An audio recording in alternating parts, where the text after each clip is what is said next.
अस्सलामुअलैकुम and good morning everyone. Welcome to Good morning. आज मैं हूं आपके साथ अनम काज़मी और मैं हूं सबाशे। उम्मीद करते हैं आप सब बिल्कुल ठीक ठाक होंगे, खैरियत से होंगे, मजे में होंगे, टिप टॉप होंगे, अपनी लाइफ को भरपूर एंजॉय करे होंगे। और इस 2 घंटे के साथ में वो लोग जो थोड़े से जिनकी सुबह थोड़ी सी नाखुशगवार थी वो खुशगवार करने की कोशिश भी करेंगे। गुड मॉर्निंग आज में हम बात करेंगे एक ऐसे दोस्त की कि जब कोई नहीं होता तो वो आपके साथ होता है। एक ऐसा दोस्त जो आपके मिजाज से भी मुताबिकत रखता है और तन्हाई में भी आपका साथी होता है और हर नई मुलाकात पर एक नई सैर को ले चलता है, जो आपका दोस्त भी है और हमदर्द भी, जो आपका साथी भी है और हमसफर भी, जो रास्ता भी है और रहनुमा भी। और ये सदियों पुराना दोस्त खुद में मुस्तकबिल के राज भी छुपाए बैठा है। वो कोई और नहीं, आपकी अपनी किताब है। जी हाँ, पाकिस्तान में अगर बात की जाए रीडिंग हैबिट की तो बहुत से लोग ऐसे भी हैं जो आज भी इंटरनेट के इस दौर में पढ़ने को तरजीह देते हैं और इसके लिए ज्यादा दूर जाने की जरूरत नहीं है। हमारे घर में अक्सर बड़े भाई, दादा और नाना जो चश्मा लगा के भी अखबार या किसी किताब को पढ़ने की कोशिश करते हैं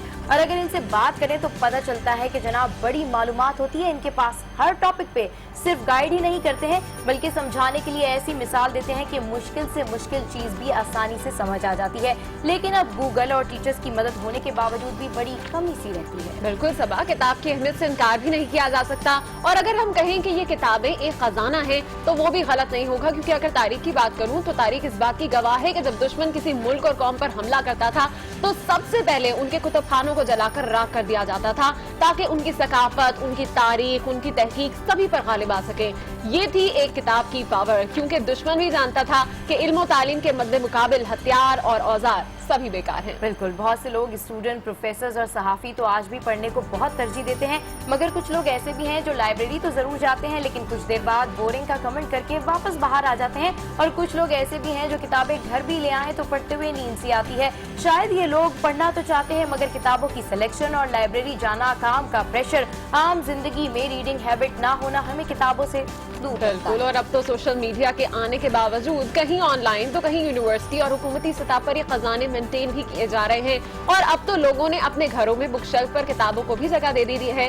हर सवाल ये, लेकिन हम यहाँ पर अगर बात करें, ये जगह तो दे दी गई है पर सवाल ये पैदा होता है कि क्या ये किताबें अपने घरों की खूबसूरती के लिए रखी गई हैं या अपनी शख्सियत को निखारने के लिए। मुझे अपना ड्राइंग रूम याद आ गया आपकी बात सुन के। और मजीद बात करेंगे इसी के ऊपर कि लाइब्रेरीज की बात करें तो पाकिस्तान में ये लाइब्रेरीज जिनकी जिम्मेदारी होती है नेशनल बिब्लियोग्राफी को कंट्रोल करना और लिटरेरी हेरिटेज को प्रिजर्व करने की ताकि फ्यूचर जनरेशन इससे फायदा उठा सके।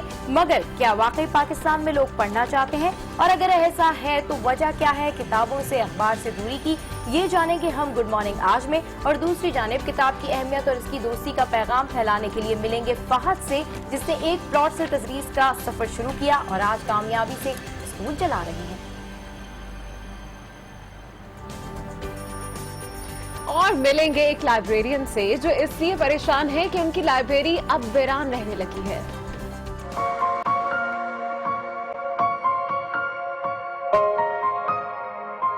यहाँ पर किताबें तो बेतहाशा मौजूद हैं लेकिन पढ़ने वाला कोई मौजूद नहीं है।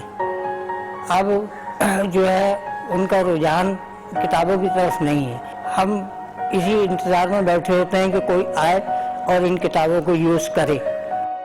और मिलवाएंगे आपको फेडरल उर्दू यूनिवर्सिटी के साबिक vice chancellor doctor Zafar Iqbal से, जो किताब को दोस्त नहीं बल्कि अपने बच्चों की तरह समझते हैं। किताब औलाद की तरह है। आप कभी अपने बच्चों को गैर महफूज हाथों में छोड़ते?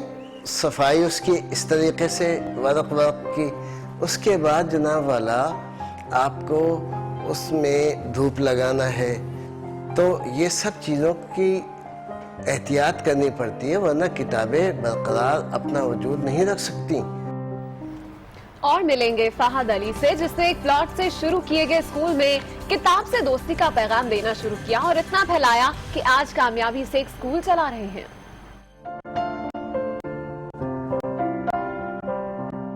एक इवेंट से ही वापस घर आ रहा था तो बस में एक बच्चा चढ़ा, तो बच्चे से मैंने ऐसी पूछा, किताबें बेच रहा था, ड्राइंग की वो किताब। मैंने कहा तुम पढ़ते भी हो? तो उसने कहा नहीं। तो उस टाइम मेरे जहन में ख्याल आया था कि यार कोई इस तरह का स्कूल होना चाहिए जहाँ पे उन बच्चों के साथ एक अच्छा रवैया रखा जाए जो बेचारे अफोर्ड नहीं कर सकते एजुकेशन।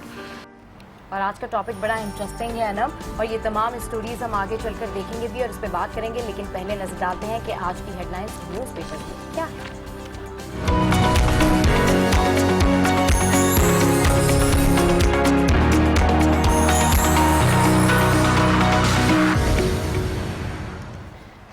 सबसे पहले बात करेंगे जंग की। आज एक बार फिर से पनामा पेपर्स के हवाले से केस की समाअत होगी और आपको बताएं कि पनामा सुप्रीम कोर्ट के जो है वो 3 सवालात इस वक्त सामने आए हैं वजीर आजम के लिए, और वो ये हैं कि बच्चों ने कंपनियां कैसे बनाई, पैसा कहां से आया और कैसे मुंतकिल हुआ, और कफालत की भी वजाहत करें। ये उनका दूसरा सवाल था। और तीसरा सवाल ये था कि वजीर आजम की तकरीरों में तजाद है या नहीं, इस पर भी तमाम तर सबूत जो है वो सामने लाए जाए। हम देख रहे हैं कि अदालत अदलिया ने पीटीआई के इल्जामात पर वजीर आजम के वकील से जवाब मांग लिए हैं। नैब, एफबीआर और एफआईए ने कुछ नहीं किया। अगर कुछ नहीं कर सकते तो बंद कर दें, कुछ ना होने पर मामला समाअत के लिए मंजूर किया जाएगा। चीफ जस्टिस का ऐसा कहना था। ये पनामा केस के हवाले से हम आगे चल के अपने एडिटोरियल्स में भी बात करेंगे, तो तफसीलन हम आपको वहां पर बताएंगे। लेकिन उसके अलावा एक और अहम खबर जो आपको बताएं बिलावल भुट्टो के हवाले से, कि जिन्होंने एक बार फिर से हुकूमत को बड़ी बुरी तरह से जो है वो ललकारा है और कहा है कि शरीफ बरादरान साहब ये आपकी आखिरी बारी है और इसके बाद अब आपको हम दोबारा मंजर आम पर नहीं देखेंगे। मुतालबात अगर आप लोगों ने हमारे तस्लीम ना किए तो 27 दिसंबर से हम लॉन्ग मार्च करेंगे, दमादम मस्त कलंदर होगा। और उनका ये भी कहना था कि हमारे वजीर आजम जो है वो कतरी शहजादे के खत के पीछे छुप रहे हैं और अब जो है वो कोई भी चीज उन्हें नहीं बचा सकती और इसके बाद वो गायब होंगे। कहाँ जाएंगे, जेल जाएंगे, सऊदी अरब जाएंगे, किसी को कुछ मालूम नहीं। ओके, अच्छा, आपके पास और पेपर है, कंटिन्यू करूँ? आप करें, मैं बताती हूँ। यहाँ पर मेरे पास है उम्मत, और उम्मत में यहाँ पर जो आपने अभी बात की कि वज़ीर आज़म से 3 सवालात पर वजाहत तलब है, तो मेन लीड तो यही लगी हुई है कि कंपनियां कैसे बनाई, ज़ेर हिफाजत होने का मामला, जिसके ऊपर साबिक चीफ जस्टिस जो है उन्होंने भी बयान जारी किया है कि जो कतरी शहजादे का मामला है उस पर अब कमीशन बनाने की बिल्कुल कोई जरूरत नहीं है, तो मामला शायद ऐसे भी सॉर्ट आउट हो सकता है। और आगे एक और यहाँ पर लीड है जिसमें है कि दहशतगर्दों को बर्दाश्त नहीं किया जाएगा, ऐसा कहना है आर्मी चीफ का। और आर्मी चीफ जनरल बाजवा जो है उन्होंने सीपेक को भी फुल प्रूफ सिक्योरिटी फराहम करने के लिए, अमन के लिए बलूचिस्तान को सहूलत देने के अज़्म का भी इजहार किया है। और ये वही बात है कि कोई भी हो आर्मी का चीफ, किसी के पास भी कमांड हो, लेकिन पॉलिसी सबकी एक होती है, सब एक पेज पर होते हैं और पाकिस्तान के लिए होते हैं। अच्छा, एक और यहाँ पर मेरे पास खबर है और यह है भोला से मुताल्लिक, जिसके बारे में अभी काफी खबरें जो है गर्दिश कर रही हैं। तो खबर यहाँ पे लगी हुई है उम्मत में कि भोला ने मुत्तहदा से ताल्लुक का एतराफ कर लिया है, अपना बयान भी रिकॉर्ड करा दिया है और इंटरपोल ने कॉपी एफआईए को भिजवा दी है, जबकि मुत्तहदा दहशतगर्द लाने के लिए टीम आज रवाना हुई। अच्छा सदाम, डॉन की बात कर रहे थे। डॉन में आज जो मेन लीड है वो यही है कि Maryam not PMs dependent since 1992 और वजीर आजम के वकील जो कि सलमान बट है उन्होंने भी ये बात कही थी कि शादी के बाद से मरियम नवाज जो है वो वजीर आजम की ज़ेर किफालत नहीं है, जबकि 2011 के कागजात में जो मुतालिका कॉलम था वो नहीं था, जिस पर जो चीफ जस्टिस आसफ खोसा हैं उन्होंने इस पर कहा था कि अगर मखसूस कॉलम नहीं था तो नाम लिखने की क्या जरूरत थी, जिस पर सलमान बट ने कहा कि कागजात की किफालत सिर्फ 2 ही अपराध हैं, वजीर आजम और उनकी वाइफ, जिस पर उन्होंने फिर से खोसा साहब ने आगे से पूछा कि जी वजीर आजम अपने कफील खुद से कैसे हो सकते हैं। तो आज इसी हवाले से सलमान बट जो है वो अपने दलाइल पेश करेंगे, ये 3 सवालात के जवाब भी देंगे, एक अहम खबर जो है। और इसी हवाले से हम देख रहे थे कि पनामा केस पर ही मरियम औरंगजेब का बयान आया है और उनका कहना है कि पनामा केस में अब कुछ नहीं रहा, बस 1-2 दिन में ये केस निमट जाएगा। और वो इस वजह से भी क्योंकि जो इस केस की सरबराही कर रहे हैं वो 30 दिसंबर को मुस्ताफी भी हो रहे हैं, तो अब देखना यह है कि ये केस आगे किस तरह से टर्न करेगा। अच्छा, उसके अलावा एक और अहम खबर मेरे पास इस वक्त जंग में ही है, वो ये है कि 2 रोज में चंद घंटों के फर्क से मुख्तलिफ वजूहात पर इटली, फ्रांस और न्यूजीलैंड के वज़ाए आजम मुस्ताफी हो गए हैं। जनाब, करप्शन और दीगर इल्जामात थे जिन बिना पर 2 दिनों में ही हम देख रहे हैं कि कुछ घंटे के फर्क से 3 जो है वो इटली, फ्रांस और न्यूजीलैंड के वज़ाए आजम मुस्ताफी हो गए हैं। अच्छा, ठीक है, एक्सप्रेस की बात करते हैं और एक्सप्रेस में भी वही पनामा केस के बारे में है, वही जनरल बाजवा के बारे में है कि उन्होंने फुल प्रूफ सिक्योरिटी के लिए कहा है। अच्छा, कुछ शॉर्ट न्यूज़ भी कर लेते हैं। यहाँ पर है कि जर्मन चांसलर एंजेला मर्केल भी हिजाब की मुखालिफ पाबंदी लगाने का इंदिया दिया है। उन्होंने उनका कहना यह है कि हम मुकम्मल तौर पे तो जर्मनी में हिजाब के ऊपर पाबंदी आयद नहीं कर सकते हैं, लेकिन जहाँ कर सकते हैं वहाँ हम लगाएंगे पाबंदी। और भारतीय सदर प्रणब मुखर्जी तैयारे के हादसे में बाल बच गए हैं। और एक और यहाँ पर जो मुझे जिस न्यूज़ ने काफ़ी आज इम्प्रेस किया है वो है पुलिस एहलकार राफिया बम डिस्पोजल स्क्वाड में पहली एशियाई खातून बन गई हैं। ये हमारे लिए बहुत एजाज की बात है। 7 साल पहले राफिया ने जो है वो पुलिस फोर्स ज्वाइन की थी और उसके बाद अब वो आप देखें कि पहली एशियाई खातून बन गई हैं बम डिस्पोजल स्क्वाड में। राफिया का कहना है कि जब वो ये ज्वाइन करी थी उस वक्त भी सेशन कोर्ट के बाहर एक धमाका हुआ था, तब भी उनके हौसले पस्त नहीं हुए थे। और एक और यहाँ पर खबर शामिल करना चाहूंगी कि अमेरिका में एक तंजीम है जी। जिसने बेनज़ीर भुट्टो यानी BBPL के हवाले से एक क्लास और एक प्रोग्राम का इनेकाद करना शुरू किया है, जिसमें पाकिस्तान में जितने भी अपकमिंग हमारे जो सियासतदान हैं वो तालीम हासिल कर सकते हैं। और 2018 से ये क्लासेस जो हैं स्टार्ट हो जाएंगी और इसमें एक कमेटी तश्कील दी गई है जिसमें उनकी जो बहन है सनम भुट्टो वो भी शामिल है। जबरदस्त, ये तो बहुत अच्छी खबर आपने सुनाई है और बड़ी प्यारी प्यारी और मजेदार खबरें भी थी आज आपके पास। लेकिन एज यूजुअल आज फिर से हम देख रहे हैं कि पनामा लीक्स की जो गूंज है वो हर जगह पे सुनाई दे रही है और अब कहा जा रहा है कि समाज जो है वो आज फिर होगी और आगे भी अब इसी तरह से होती रहेगी, क्योंकि कुछ ही टाइम रह गया जिसके बाद ये समातों का सिलसिला जो है वो फाइनली सामने आ जाएगा कि किसके हक में फैसला जाने वाला है। हमारे साथ इसी हवाले से राना तारिक मौजूद है, उनसे जान लेते हैं कि आज जो समात है वो कब शुरू होने जा रही है। जी राना तारिक।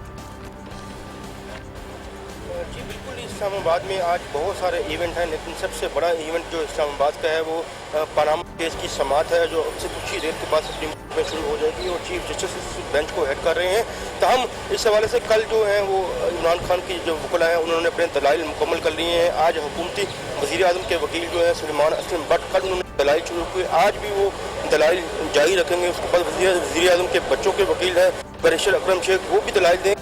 तो हम इस हवाले से दलाइल आज या कल जो है मुकम्मल हो जाएंगे दोनों अतराफ से। इसके बाद जवाब होगा। इसके बाद सुप्रीम कोर्ट के पास ही अख्तियार होगा कि वो मामला जो है कमीशन को भेजे या अज खुद इस केस का फैसला करे। जी ठीक है, राना तारिक अपडेट कर रहे थे और ये उन्हीं के पास अख्तियार है कि अज खुद रखे या करें। और अब रुख कर लेते हैं लाहौर का, जहां पर मौजूद है हमारी नुमाइंदा हुमा भट्ट। और हुमा भट्ट से जानेंगे कि आज लाहौर में कौन कौन से इवेंट हो रहे हैं। हुमा बताइएगा कि लाहौर शहर का मौसम कैसा है आज। जी बिल्कुल, लाहौर का मौसम जो है वो मैंने पहले भी एक दफ़ा बताया था कि अभी क्योंकि बारिश नहीं हुई है तो सूखी सूखी सी सर्दी है, लेकिन वो सर्दी बहुत ही अच्छी लग रही है और उसमें एंजॉयमेंट जो है वो खूब की जा सकती है। आप यकीनन लाहौर पहुंचिए तो आप देखिएगा बहुत ज़्यादा अच्छा मौसम है।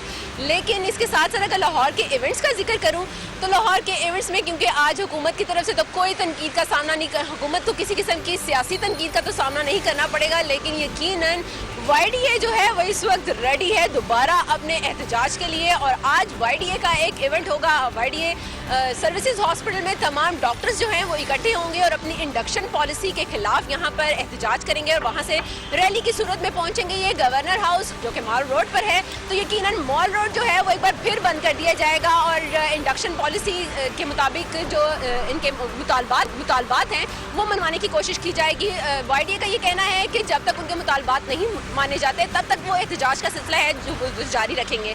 लेकिन इसके साथ साथ महकमा सेहत की तरफ से ये कहा गया कि इंडक्शन पॉलिसी जो है वो सिर्फ और सिर्फ साल में एक दफ़ा की जाएगी और अब जो डॉक्टर्स हैं वो तमाम हॉस्पिटल्स में जो उनकी हायरिंग होती थी या वो आकर जो अपनी ट्रेनिंग करते थे जो डॉक्टर्स थे उनके लिए उनको सिर्फ साल में एक दफ़ा मिलेगी, टाइमिंग मिलेगी और उसके साथ साथ उनकी सीट्स जो हैं, नशिस्तें जो हैं वो भी कम कर दी गई हैं। इस वजह से आज जो डॉक्टर्स हैं वो एहतजाज करेंगे और फिर जो मॉल रोड है वो बंद की जाएगी और एहतजाज का सिलसिला जारी हो जाएगा। और इसके साथ साथ बाकी इवेंट्स भी हैं, जो मेन इवेंट है वो यही रहेगा और इसकी वजह से ना सिर्फ मॉल रोड पर लोग शहरी परेशान है। बहुत शुक्रिया हुमा भट्ट, आप हमें अपडेट कर रही थी कुछ जगह पे एहतजाज और साथ ही साथ मौसम के हवाले से भी उन्होंने बताया बड़ी खुश सी ठंड पड़ रही है लाहौर में और मौसम बड़ा खुशगवार है। और साथ साथ ये भी बताया कि मौसम तो बड़ा खुशगवार है लेकिन एहतजाज भी शुरू हो गया एक दफा फिर से लाहौर में। हम देखते हैं कि आए रोज होता है और उसकी वजह से आवाम बड़ी परेशान होती है क्योंकि मॉल रोड जो है वो वहीं पर एहतजाज किया जाता है और मेन शाहरा भी है ये। पंजाब गवर्नमेंट से मुज़ाकरात कामयाब भी हो जाते हैं, फिर उसके बाद एक नया सा एहतजाज शुरू हो जाता है और फिर सड़कों पर निकल आते हैं लोग। खैर अब कराची का रुख करते हैं और आपको बताएं कि कराची की वजीर बल्दियात सिंध ने टूटी फूटी सड़कों की आज से मुरम्मत शुरू करने की हिदायत जारी की है। हमारे साथ शहरियार सादिक मौजूद हैं, उनसे जानते हैं, उनसे पूछते हैं। शहरियार बताइएगा कि क्या काम शुरू होता हुआ आपको दिखाई दे रहा है? अनम बिल्कुल, हर बार हुकूमत सिंध की जानिब से शहर का दौरा किया जाता है, बातें होती हैं लेकिन इम्प्लीमेंट नजर नहीं आता। ये मेन तारिक रोड है जहाँ से मैं रिपोर्ट कर रहा हूँ। कराची की शॉपिंग स्ट्रीट जो 2 किलोमीटर तवील है, जब बेइंतहा लोगों का रश भी होता है। इस रोड को एक हफ्ते से खोदा हुआ है लेकिन काम शुरू नहीं हो सका। वज़ीर बल्दियात रात को यहाँ पर आए थे, उन्होंने दौरा किया और तारी रोड पर आज से काम करने की हिदायत जारी की, लेकिन बज़ाहिर ऐसा नहीं लगता कि आज से इस पर काम शुरू होगा। इससे कबल भी इस सड़क की तामीर का कहा गया। वज़ीर बल्दियात जाम खान शोरो ने इस सड़क के अलावा यूनिवर्सिटी रोड, शारा फैसल, शाह फैसल और दीगर सड़कें जो टूट फूट का शिकार हैं, इन्हें फौरी तौर पर बनाने की यकीन दहानी भी कराई है। वज़ीर आला सिंध और वज़ीर बल्दियात रोजाना शहर भर का दौरा भी करेंगे और काम का जायजा लेंगे, पर आवाम को इंतजार सिर्फ और सिर्फ काम शुरू करने का है। ठीक है, शरियार साजिद कराची से अपडेट कर रहे थे। बिल्कुल आप सही कह रहे हैं कि हमें इंतजार, हम काम शुरू करें। और आपको बताएं वज़ीर बल्दियात ने साथ साथ ये भी कहा है कि जो ज़ेरे तामीर बिल्डिंग्स हैं वो भी 6 महीने में तामीर कर दी जाएंगी, उनकी भी जो कंस्ट्रक्शन है वो कंपाइल हो जाएगी। आई होप सो कि ऐसी हो। और कुछ मजीद न्यूज स्टोरीज भी आपको बताएंगे। बिल्कुल, सबसे पहले आपको बताएं कि मुल्क की सबसे बड़ी पब्लिक यूनिवर्सिटी जामे कराची में स्टूडेंट्स के लिए चलाए जाने वाले पॉइंट्स की कमी का सामना है। यूनिवर्सिटी में 37,000 स्टूडेंट ज़ेरे तालीम हैं, लेकिन उनके लिए सिर्फ 30 बसें मौजूद हैं। उनमें से भी बेशतर की हालत इंतहाई खराब है। किसी की सीट नहीं तो किसी की खिड़की नहीं, किसी बस का दरवाजा टूटा हुआ है तो किसी का शीशा। इस सूरत हाल में सफर करने वाले स्टूडेंट्स का लाइफ रिस्क भी काफी ज्यादा रहता है। हम जब कॉलेज में पढ़ते थे तो हम कहते थे हम भी ये पैसे जमा करके ऐसे कोई शटल बनवा लेते हैं खुद ही सारे स्टूडेंट्स।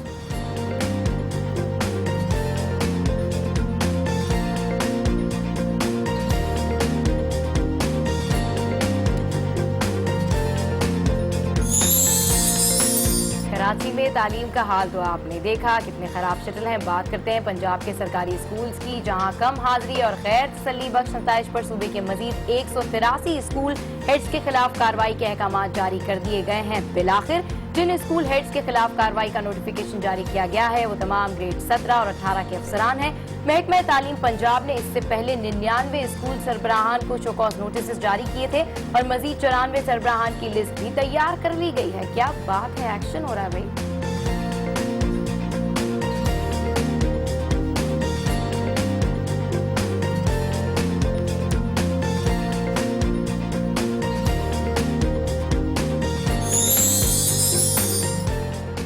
और पाकिस्तान स्टॉक एक्सचेंज ने कल एक और नया रिकॉर्ड कायम किया है। तारीख में पहली बार 100 इंडेक्स 44,199 पॉइंट्स की बुलंद तरीन सतह पर हुआ। आपको बताएं कि स्टॉक मार्केट में तेजी का रुझान आलमी मंडी में खाम तेल की कीमत में इजाफे और अनकरीब पाकिस्तान स्टॉक मार्केट के 40% हसस की बैरूनी सरमायाकारों को फरोख्त जैसी खबरों से पैदा हुआ था।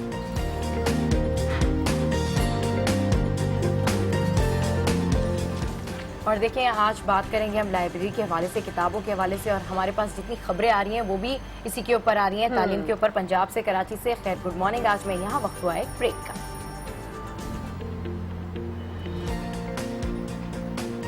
खाना बनाने का झटपट तरीका शामिल करेंगे।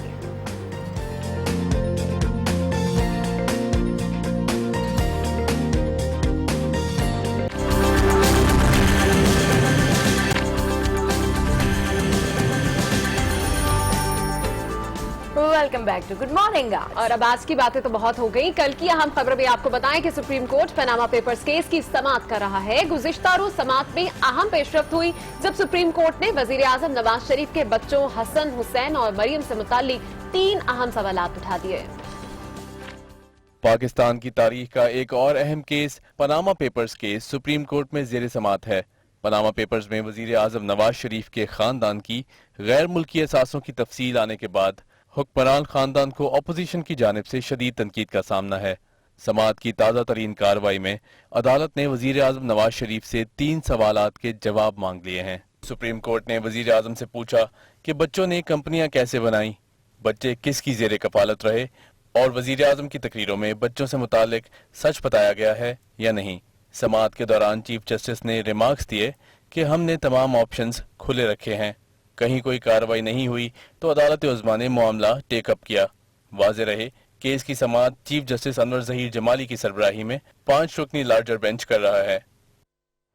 और आपने देखा कि कल की जो टॉप स्टोरी थी वो भी पनामा लीक्स के बारे में थी और आज अखबारात में भी पनामा लीक्स का जिक्र है। और इसी सब पर बात करने के लिए हमारे साथ स्टूडियोज में मौजूद हैं सीनियर सहाफ़ी और तजियाकार आमिर अहमद खान। Good morning. आज गुड मॉर्निंग, कैसे हैं आप?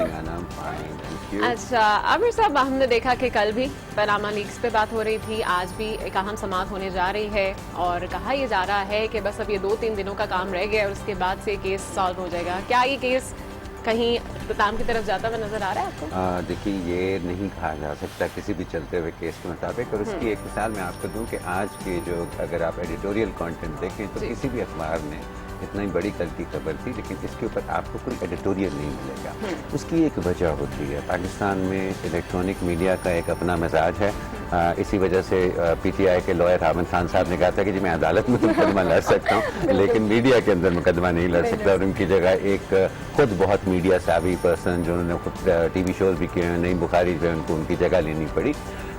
तो उससे कतई मुख्तलिफ होता है अखबारों का मिजाज, और वो जब एक मुकदमा चल रहा होता है तो उसके मेरिट्स या डिमेरिट्स के ऊपर यहाँ उसके ऊपर इस तरह की स्पेकुलेशन करना कि आज फैसला हो जाएगा, कल फैसला हो जाएगा, वो जब तक अदालत खुद कुछ कहती नहीं है वो इस तरह के तबसरा नहीं करते हैं। हाँ, ये ज़रूर है, तजियाकारों ने तजिए भी किए हुए हैं, तब से कॉलम निगारों ने किए हैं उसके ऊपर, लेकिन एडिटोरियल्स का जहाँ तक ताल्लुक है उनका बड़ा मौजू आज कश्मीर है, और उसकी वजह बनी माइक पेंस का वो बयान जिसमें उन्होंने कहा कि बिल्कुल डोनाल्ड ट्रंप जो हैं वो कश्मीर का मसला हल करने में मदद कर सकते हैं। उसमें बड़ी इंटरेस्टिंग सभा, मुझे पता है जब भी डोनाल्ड ट्रंप की मैं बात करता हूँ जो है वो आपको बड़ी दिलचस्प शख्सियत लगते हैं। अनु भी इसका जिक्र कर रही थी मेरे से, और वाकई वो हैं भी बड़ी दिलचस्प शख्सियत, क्योंकि आज के अगर आप एडिटोरियल कंटेंट देखें तो चाहे वो एक्सप्रेस हो चाहे वो जंग हो, उन्होंने कहा कि ये कोई अजीबोगरीब बात नहीं है माइक पेंस का ऐसा कहना कि वो इस मसले को हल कर सकते हैं, क्योंकि वो एक अनप्रेडिक्टेबल शख्सियत हैं, इंतहाई कामयाब आदमी हैं, बड़े बड़े कारोबार उन्होंने किए हुए हैं, वो उनका सियासी बैकग्राउंड नहीं है, खुल के बोलते हैं वो, और वो अगर दुनिया में इस वक्त कोई ऐसा ताकतवर रहनुमा है जिससे इस तरह की तवक्को की जा सकती है तो वो डोनाल्ड ट्रंप ही हैं। इसलिए कोई हैरानगी नहीं होनी चाहिए हमें कि वो ऐसा कर सकें कश्मीर के मामले में ख़ास तौर पे। और जंग ने तो कुछ आगे जाकर यह भी कहा कि डोनाल्ड ट्रंप आज़ादी फ़िक्र की हामिल शख्सियत हैं। अब पता नहीं उनको ये राय उनकी क्यों बनी है, ये मैं नहीं जानता, लेकिन उन्होंने कहा कि दुनिया की वाहिद सुपर पावर के ताकतवर सदर की हैसियत से वो जम्मू और कश्मीर और फ़लस्तीन के मसाइल वहाँ की अवाम की ख्वाहिशात के मुताबिक हल करा दें तो ऐसे रहनुमा के तौर पर याद रखे जाएंगे जिसने आलमी इंसानियत को तबाही और बर्बादी से बचाकर अमन व इस्तेहकाम के रास्ते पर डाल दिया।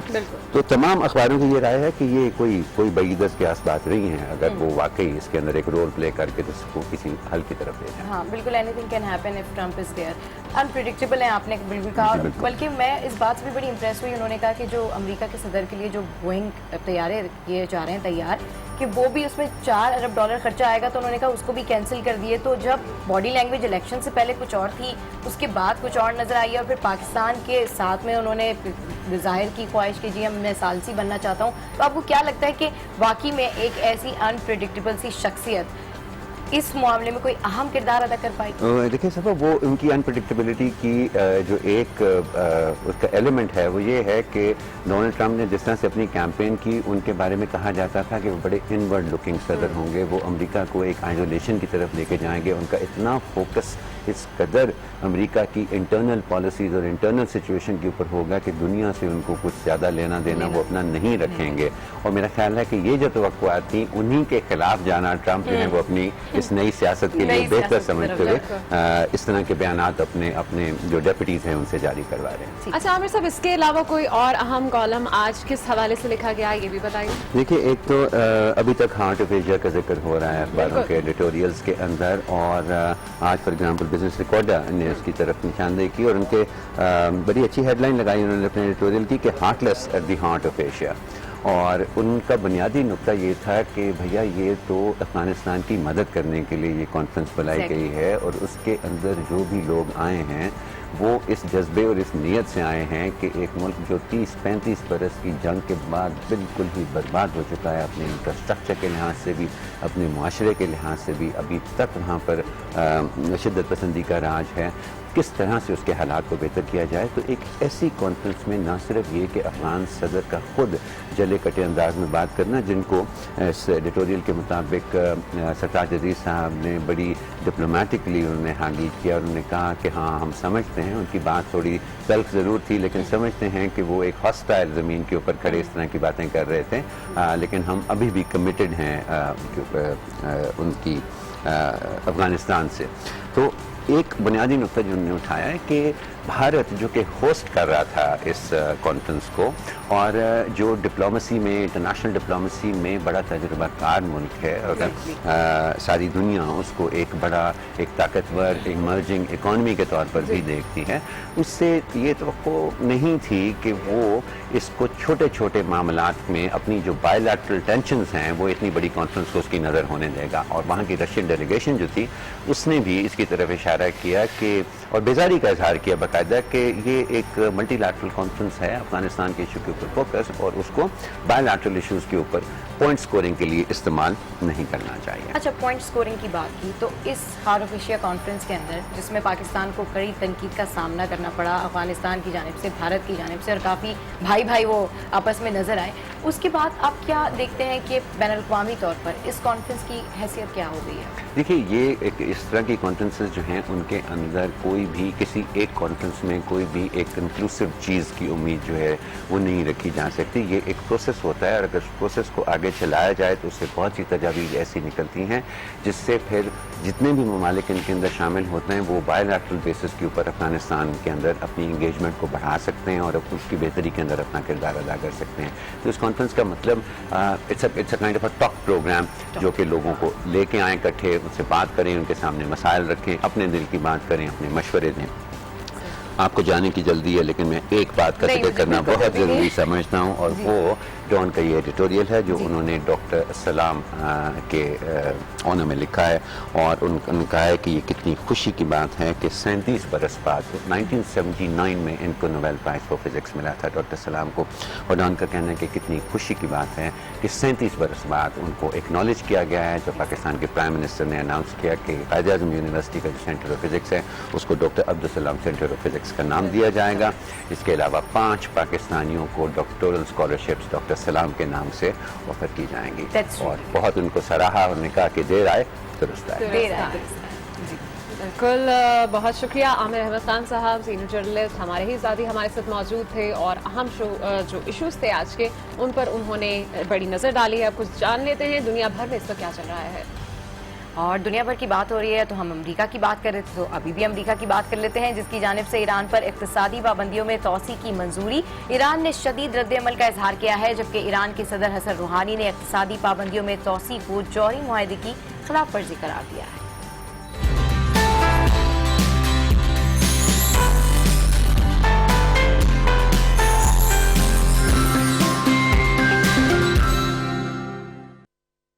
ईरानी सदर हसन रूहानी ने कहा है कि उनका मुल्क नौ मुंतखब अमरीकी सदर डोनाल्ड ट्रंप को ईरान के साथ आलमी ताकतों के जौहरी मुआहदे को खत्म करने नहीं देगा।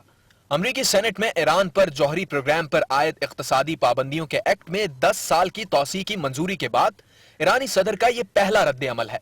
तेहरान यूनिवर्सिटी में मुनक्किदा एक तकरीब से खिताब करते हुए उन्होंने तंबीह की कि ईरान के साथ जौहरी मुआहदे के खात्मे का इंदिया दिया था और इस पर दोबारा मुज़ाकरात का मुतालबा किया था। ताहम उन्होंने वाजे नहीं किया था कि ऐसा कैसे होगा। वाजे रहे कि अमरीकी पाबंदियों के तहत अमरीकी कंपनियां ईरान के साथ तिजारत नहीं कर सकती। अमरीकी कंपनियां ईरान के साथ तिजारत नहीं कर सकती। दुनिया भर में क्या चल रहा था ये तो आपको बताया। कुछ मजीद भी आलमी खबरों पर नजर डालते हैं और आपको बताएं कि अमरीकी महकमा दिफा पेंटागन ने इंतजामी अखराजात की मद में 125 अरब डॉलर सर्व किए। ये अखराजात 2015 में किए गए, लेकिन पेंटागन के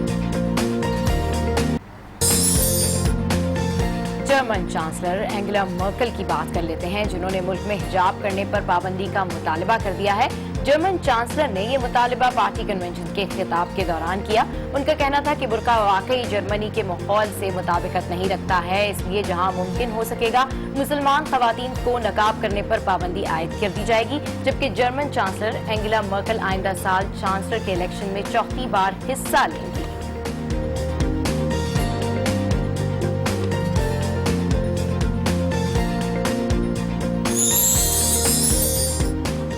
और लंदन में फैशन की दुनिया में नित नए अंदाज अपनाने और मुतारिफ करवाने वालों के लिए अवार्ड्स मुनक्किद किए गए। इसकी तकरीब में पॉप गुलकार लेडी गागा और अदाकारा सलमा हायक ने भी शिरकत की। फैशन अवार्ड्स के रेड कार्पेट पर हॉलीवुड की मारूफ मॉडल्स और डिजाइनर्स ने कैटवॉक भी की। फैशन डिजाइनर अलेक्जेंडर ने बेहतरीन बरतानवी ब्रांड का एजाज हासिल किया, जबकि इंटरनेशनल डिजाइन ब्रांड गुची ने भी कई अवार्ड हासिल किए। क्या बात है जी, मुझे वहाँ पे होना चाहिए था। I really love fashion brands.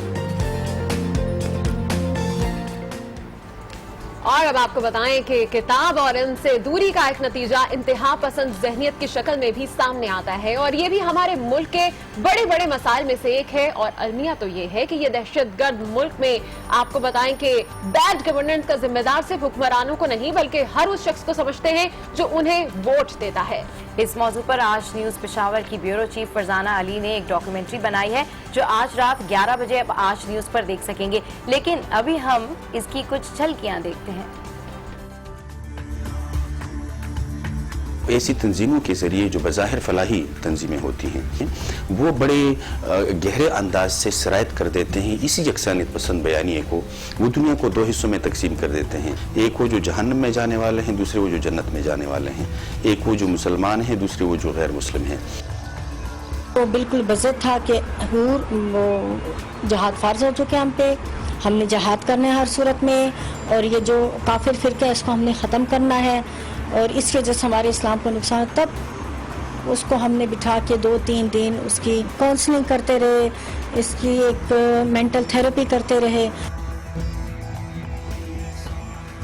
मदरसे के अंदर कोई इस तरह का एक ग्रुप बन जाता है जिसमें एक कोई उस्ताद शामिल होता है, वो अपने साथ 2-3-4 जो इस तरह का माइंडसेट रखने वाले स्टूडेंट्स होते हैं, उसके वो रिलीजियस सेंटिमेंट्स को, उसकी गुर्बत को, इन सारी चीज़ों, उसके अपने जो ज़ाती ज़िंदगी के मसाइल हैं उनको वो सारों को एक्सप्लॉइट करके उसकी रिक्रूटमेंट की जाती है। ऐसा लगता है कि डी खान है या और पाकिस्तान के अंदर जो लगा लो कि कोई मुसलमान नहीं है, ठीक है, इसी तरह का यानी कि एक उधर एक दर्स भी दिया जाता है, कह लें आप, जो है ना, नवाज शरीफ की हुकूमत है ये, इसमें अगर कोई भी जुल्म हो रहा है तो उसमें एक अवाम जिसने वोट दिया उसको, तो वो भी उसका यानी कि एक बाजू है उसका।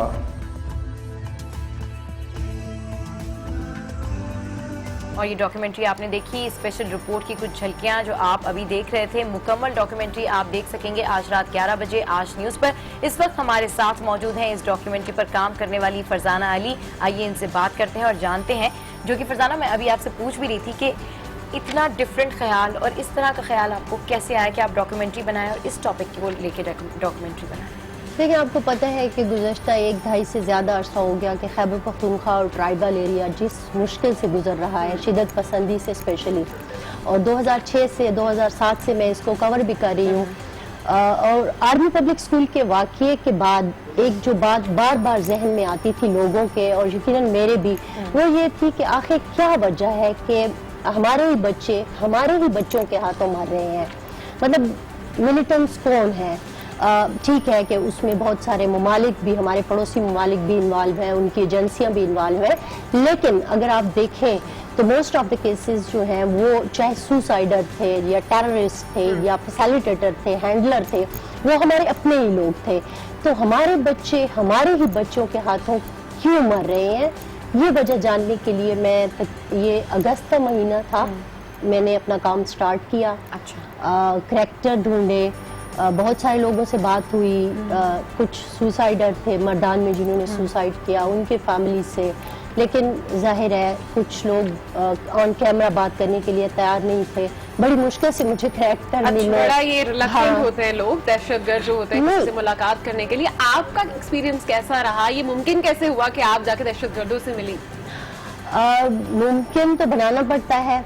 हमारे यहाँ सहाफत नहीं हो रही थी कि जो इशू है उसको आप लेके आओ आवाम के सामने और फिर उसका हल भी पेश करो।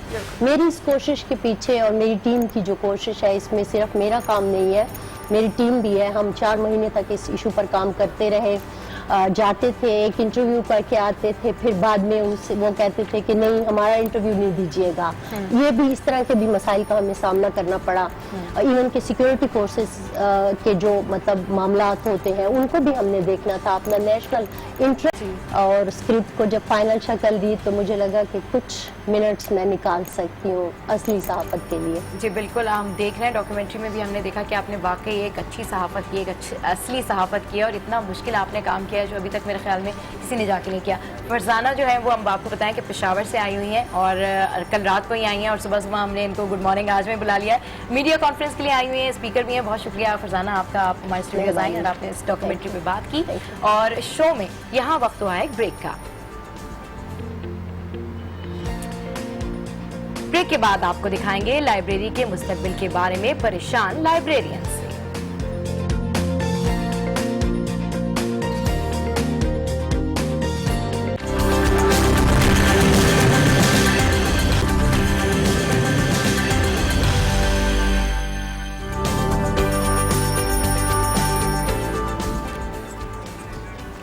Welcome back to Good morning आज। और आज की बातें तो बहुत की, आज के अखबारों ने क्या कहा, एडिटोरियल्स क्या लिख रहे हैं, वो तो सब कुछ हमने जाना। पर आज की तारीख भी जो है वो इंतहाई अहम है। और वो क्यों?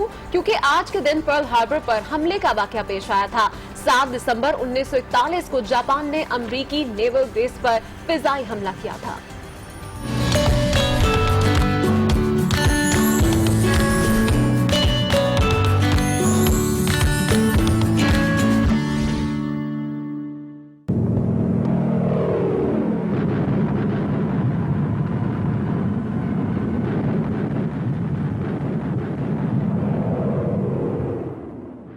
दूसरी जंग अजीम के दौरान 1941 में आज के दिन यानी 7 दिसंबर को जापान ने अमरीकी नेवल बेस पर्ल हार्बर पर हमला किया, जिससे 2000 से ज्यादा अमरीकी फौजी हलाक हो गए थे। अमरीका के मकामी वक्त के मुताबिक सुबह 7:55 पर जापान के जंगी तैयारों ने अमरीकी रियासत हवाई में कायम नेवल बेस पर्ल हार्बर पर अचानक हमला कर दिया।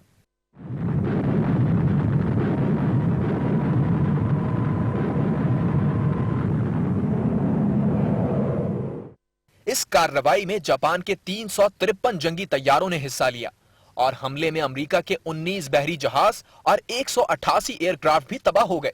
इस हमले ने दुनिया और बिलखुसूस जापान की तारीख बदल कर रख दी। पर्ल हार्बर पर जापान के हमले ने अमेरिका को अमली तौर पर दूसरी जंग अजीम में शामिल कर दिया। तो जनाब, आज की तारीख हमने जानी, आज की तारीख अहम भी थी। और अब कुछ बात कर लेते हैं खाना बनाने की। झटपट खाना बनाना है और वो भी मजेदार। तो देखते हैं आज रैपिड रेसिपी में क्या बना रहे हैं।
बड़े ही मजेदार से चिकन टिक्का जो है इन्होंने बनाए हैं। पर मैं जब भी ये बनाती हूँ तो मेरे लिए सबसे बड़ा मसला ये होता है कि ये गलते नहीं है मुझसे। अच्छा, हाँ, काफी मुश्किल होता है इनको गलाना, लेकिन उन्होंने बड़े झटपट तरीके से, आपने देखा रैपिड रेसिपी में ये बनाए हैं। I don't know how to cook, तो इसलिए मैं कोई कमेंट नहीं कर सकती। I can't comment. चलिए जनाब, आपको किसी दिन मैं खुद बना के खिलाऊंगी, लेकिन फिलहाल यहाँ वक्त हुआ एक शॉर्ट ब्रेक का, जिसके बाद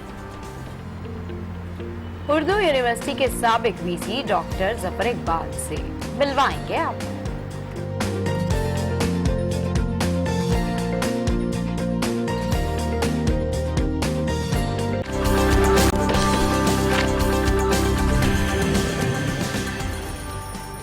welcome back to Good morning आज। जी हाँ, और अब लाइब्रेरी की बात हो रही है तो लाइब्रेरी को एक ऐसा बाग कहा जाता है जिसमें किताबों की शक्ल में बहुत सारे फूल मौजूद होते हैं। और मजे की बात यह भी है कि इस बाग में कोई ऐसा बोर्ड भी नहीं होता जिस पर लिखा हो कि फूल तोड़ना मना है। लेकिन हमारी सोसाइटी में इस बाग की अहमियत खत्म होती जा रही है। अब लाइब्रेरियन ये सोचकर परेशान है कि इन कुतुबखानों का मुस्तकबिल क्या होगा।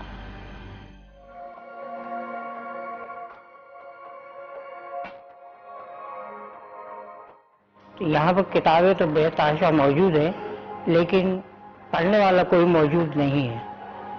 अब जो है उनका रुझान किताबों की तरफ नहीं है, या तो वो अपनी बुक्स लेकर आकर पढ़ते हैं, स्टडी करते हैं, लाइब्रेरी की किताबें यूज़ नहीं करते। हम इसी इंतज़ार में बैठे होते हैं कि कोई आए और इन किताबों को यूज़ करे। आजकल के दौर में जो है वो ज़रा किताबों का लोगों से रुझान दूर हो गया है। पहले लोग जो थे पढ़ने आते थे तो लाइब्रेरी फुल भरी हुई होती थी, तो 300-400 किताबें रोज़ इशू होती थी। लेकिन आज जो है वो तकरीबन 20-25-30 किताबें से ज़्यादा कोई इशू नहीं होती, इसलिए कि लोग जो है इंटरनेट की तरफ राग़िब हो गए। तकरीबन 40 साल से ही जो है इन किताबों की देखभाल कर रहा हूँ। इनको लगाना, इनके नंबरिंग करना, इनके टाइटल देखना, ये सब मेरा काम है। ये 40 साल जो हमने अपनी ज़िंदगी के लगा दिए, अपनी उम्र गवा दी इधर इन किताबों के लिए, लेकिन इनको अगर कोई पढ़ने वाला मौजूद नहीं है तो इसका कोई फ़ायदा नहीं है। इसलिए कि अब ख़जाना तो मौजूद है, लेकिन वो खजाने से लोगों को तलाश करना है अपनी फायदे के लिए, वो चीज़ें इधर मौजूद नहीं है। पुराने से पुरानी किताब भी यहाँ पर मिल जाएगी, जो अक्सर के लाहौर की लाइब्रेरी में नहीं मिलती हैं, लेकिन लियाकत लाइब्रेरी में मिल जाती हैं। बहुत बड़े बड़े उलमा और दीनी लोग भी हमारे पास आते हैं और मैं उनको किताबें निकाल के देता हूँ, तो वो बड़े खुश होते हैं कि हमें यहाँ पर ये किताब मिल गई। यहाँ के मैं स्टूडेंट्स को भी कहूँगा, लोगों को, बच्चों को भी कहूँगा कि हमने तो अपना वक्त गुजार दिया है, तो अब आपका वक्त है, आप आए, इल्म हासिल कर लें यहाँ से जो कुछ भी है।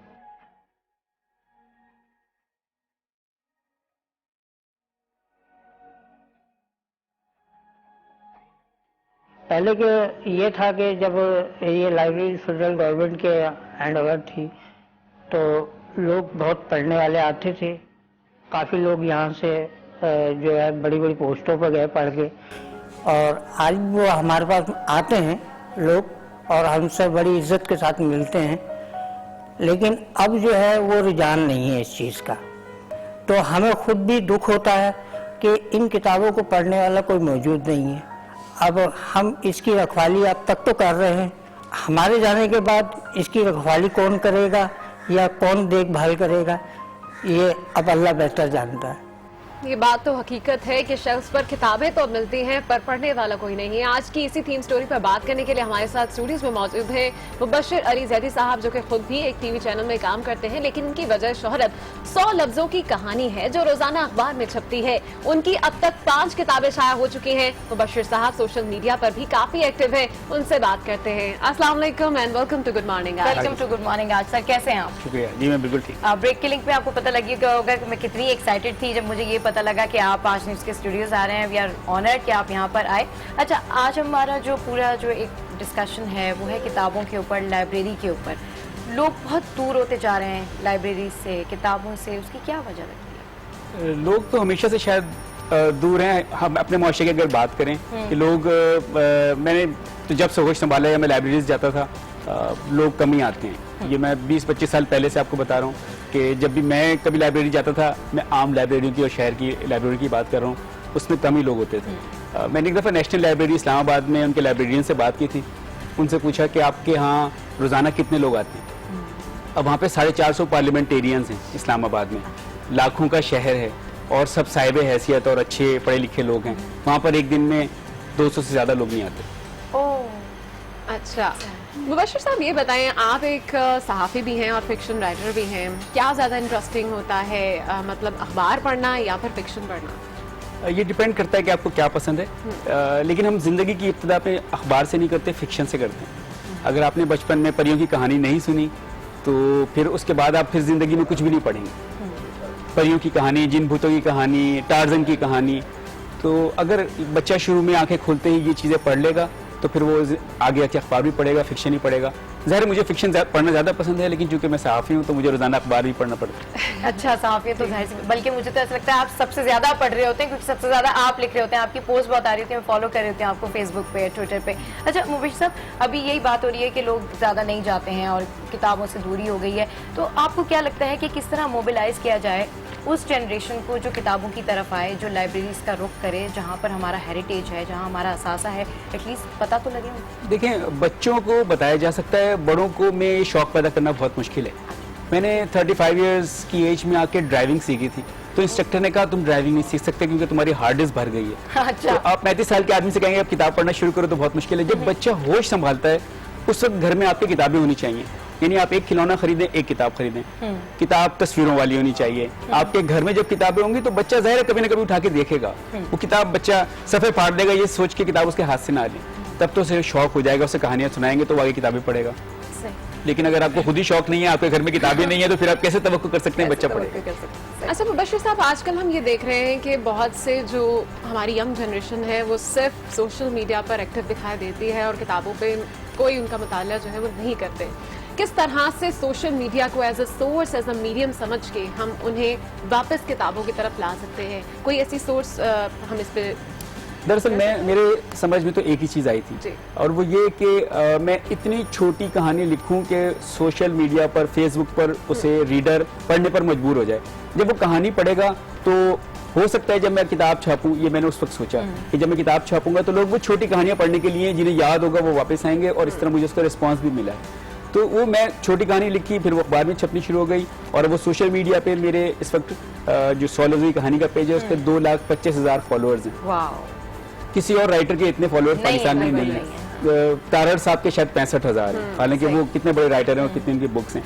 तो मैं ये बता रहा हूँ कि अब लोग छोटी कहानी पढ़ना चाहते हैं, मुख्तसर चीज़ पढ़ना चाहते हैं, तवील पढ़ने का बहाना कह लें कि वक्त नहीं है लोगों के पास। तो मैंने अपनी से कोशिश कर ली है, अब बाकी लोग इसके और हल ढूंढ सकते हैं तो वो काम करें। हाँ, बिल्कुल, आपने कोशिश ही नहीं की बल्कि आपने व्यूज को अपनी तरफ खींच लिया है। जो 100 लफ्जों की कहानी पढ़ते हैं उन्हें सारी बात समझ में आ जाती है। अच्छा, 100 लफ्जों की कहानी तो आप लिखते हैं, लेकिन डेफिनेटली इसके पीछे आपकी एक रिसर्च होती है, आपका एक तजुर्बा होता है। कितनी किताबें आपके पास और कितनी किताबें पढ़ते हैं आप? मेरे पास 2-2.5 हज़ार किताबें हैं, लेकिन मैंने सब नहीं पढ़ी, सब सूंघी जरूर हैं, कुछ ना कुछ ज़ाहिर सैकड़ों पढ़ी भी हैं। लेकिन ये कि कहानी लिखने के लिए आप ये नहीं कह सकते कि किताबें जो ज़्यादा पढ़ लेगा वो ज़्यादा कहानियाँ लिख लेगा।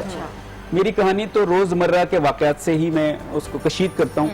मैं अभी आ रहा था रास्ते में तो मुझे एक भिखारी ने पैसे मांगे, फौरन एक कहानी मेरे जहन में बन गई जो मैं लिखूंगा कि ये भिखारी भी बिजनेसमैन होते हैं, हम सब उनके क्लाइंट हैं। ओह, क्या बात। तो ये तो किताब पढ़ने से आप कहानी आप अच्छा लिख सकते हैं, लेकिन ज़रूरी नहीं कि किताबें पढ़ने से कहानी, लेकिन किताबें पढ़नी ज़रूर चाहिए, किताबें पढ़नी ज़रूर चाहिए। अच्छा मुबश्शिर साहब, ये बताएं कि अभी आप जैसे कि बात भी कर रहे हैं कि किताबें पढ़ने का अब लोगों में रुझान वैसा नहीं रहा है जैसे पहले था, तो अब लोगों को, आज की नस्ल को हम अगर वापस लाना चाहें और हम कोशिश करें कि वो दोबारा से किताबों की तरफ आएँ, तो हमें मेन सबसे जो अहम चीज़ है वो क्या करने की इस वक्त ज़रूरत है? लाइब्रेरीज़ जो हैं वो अब आम हम देखते हैं कि नहीं इस तरह से अवेलेबल होती हैं, या तो यूनिवर्सिटीज़ में होती हैं, या फिर आप देख सकते हैं कि हुकूमती सतह पर जो है लाइब्रेरीज़ को मेनटेन किया जा रहा है। एक आम शख्स जिसमें ये पढ़ने का शौक़ भी है और वो पढ़ना भी चाहता है, वो क्या करे? आम आदमी जो पढ़ना चाहता है वो तो उसके लिए बहुत आसान है कि वो किताब खरीदे और पढ़ना शुरू कर दे। ये कोई ऐसा केमिस्ट्री का, बायोलॉजी का कोई ये तजर्बा तो है नहीं कि आप लैब में जाएंगे, एक आदमी लेंगे, एक किताब लेंगे और कोशिश करेंगे कि वो पढ़ ले और वो नहीं पढ़ रहा। ये तो आप खुद किताब खरीदें और उसे पढ़ें। और ये बहाना लोगों के पास की किताबें महंगी हो गई हैं, मेरा ख्याल है महंगी नहीं हुई है, हम कई हज़ार रुपए का मोबाइल फ़ोन खरीद लेते हैं, हर महीने बहुत सा सैकड़ों रुपए उस पर क्रेडिट उसका खर्च कर देते हैं। तो किताब तो आपने नई नहीं खरीदनी, पुरानी खरीदनी, 50 रुपए में मिल जाती है। कराची में नई किताबों की दुकानें कम हैं, पुरानी किताबों की दुकानें ज्यादा हैं। ये शौक। इसके अलावा दूसरी चीज़ ये कि अभी कुछ दिन पहले उर्दू कॉन्फ्रेंस हुई थी, वो बहुत अच्छा इवेंट है कराची में। ऐसे मेरा ख्याल है कि हर महीने या कम से कम एक इवेंट होना चाहिए, लेकिन अफसोस की बात ये थी कि 2 करोड़ की आबादी का शहर है, 100 करोड़ लोग उर्दू बोलते हैं, और कराची में उर्दू कॉन्फ्रेंस हो रही थी और ऑडिटोरियम में 400 लोग जमा करना मुश्किल हो गया। चंद सेशंस के सिवा बाकी सेशंस में बहुत बड़ा अलमिया है ये, तो ये अलमिया है। अच्छा मुबशिर साहब, क्योंकि टाइम हमारे पास शॉर्ट है तो आप 100 लफ्ज़ों की कहानी भी लिखते हैं, तो बस 2 लफ्ज़ों में ये बताइए कि यूथ जो लिखना चाहती है, जो पढ़ना चाहती है, उसके लिए कोई टिप? नजीब महफूज मिस्र के एक नोबेल इनाम याफ्ता अदीब थे, उन्होंने कहा था कि आप रोज़ाना लिखें। अच्छा, मैं जो रोज़ाना लिखता हूँ वो छप जाता है, लेकिन अगर किसी के नहीं छप रहा तो फेसबुक मौजूद है, आप रोज़ाना लिखें, रोज़ाना फेसबुक पे डालें। फेसबुक पे नहीं डालते, खुद लिखें, लिखते लिखते लिखते लिखते लिखना आ जाएगा, और सिर्फ पहला जुमला लिखना मुश्किल होता है, उसके बाद सब कुछ लिखना आसान हो जाता है। चलिए जी, बहुत शुक्रिया। हमारे साथ सीनियर सहाफ़ी मुबशिर अली ज़ैदी मौजूद थे, जो हमें बता रहे थे किताबों के हवाले से, जो हमें इतनी आसानी से उन्होंने बता दिया कि किस तरीके से आप इंटरेक्ट कर सकते हैं, और अगर आपको कोई दुश्वारी आ रही है तो किस तरीके से लिख सकते हैं। फेसबुक मौजूद है भाई। बिल्कुल, और वैसे भी किताब से दोस्ती की जाए तो किताब भी अपने दोस्तों का ख्याल रखती है। आपको बताएं कि फेडरल उर्दू यूनिवर्सिटी के साबिक vice chancellor doctor Zafar Iqbal भी किताबों से बहुत मोहब्बत करते हैं, और ना सिर्फ वो दोस्त बल्कि किताबों को अपने बच्चों की तरह समझते हैं। वो अपनी जाती लाइब्रेरी के बारे में फिक्रमंद भी हैं कि उनके बाद उनके बच्चों का ख्याल आखिर कौन रखेगा। ये किताब से मोहब्बत ही है कि उन्होंने अपनी जिंदगी में इतनी कामयाबी हासिल की है। आइए इनसे मिलते हैं।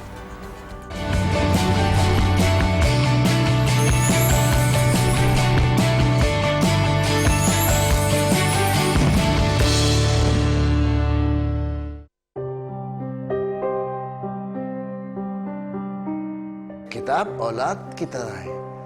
आप कभी अपने बच्चों को गैर महफूज हाथों में छोड़ते?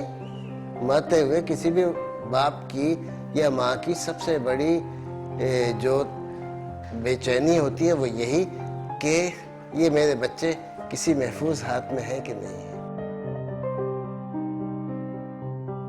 मैंने सारी जिंदगी कराची यूनिवर्सिटी में गुजारी। मेरा नाम, मेरा एजाज, मेरा फख्र, मेरा ताज, ये सब कराची यूनिवर्सिटी है। मैंने वसीयत की है कि मेरा पूरा कुतुब खाना कराची यूनिवर्सिटी को डोनेट कर दिया जाए।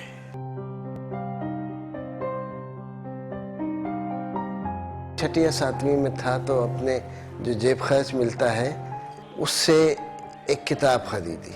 उस वक्त तक अरबी पे मुझे इतना अबूर नहीं था, लेकिन वो किताब अरबी की थी, लेकिन 4 आने या 6 आने में मिली। अब उसकी कीमत 16-17 हज़ार रुपये। बस वो दिन था कि अपनी लाइब्रेरी बनाने का शौक़ हुआ कि भाई मेरा अपना ज़ाती कुतुब खाना होना चाहिए। मेरे पास तकरीबन कमोबेश 40,000 के करीब कुतुब हैं। मैं इतना ही पढ़ लूँ तो बहुत बड़ी बात है। मेरे ज़ख़ीरे में कम से कम 1000 किताबें ऐसी हैं कि जो बर्र सग़ीर की हद तक बहुत नादिर और नायाब है। सफाई उसकी इस तरीके से वर्क की, उसके बाद जनाब वाला आपको उसमें धूप लगाना है, फिर हर 6 महीने में उस पर स्प्रे करना है, साल में ज़्यादा हैवी स्प्रे करना है। तो ये सब चीज़ों की एहतियात करनी पड़ती है, वरना किताबें बरकरार अपना वजूद नहीं रख सकती।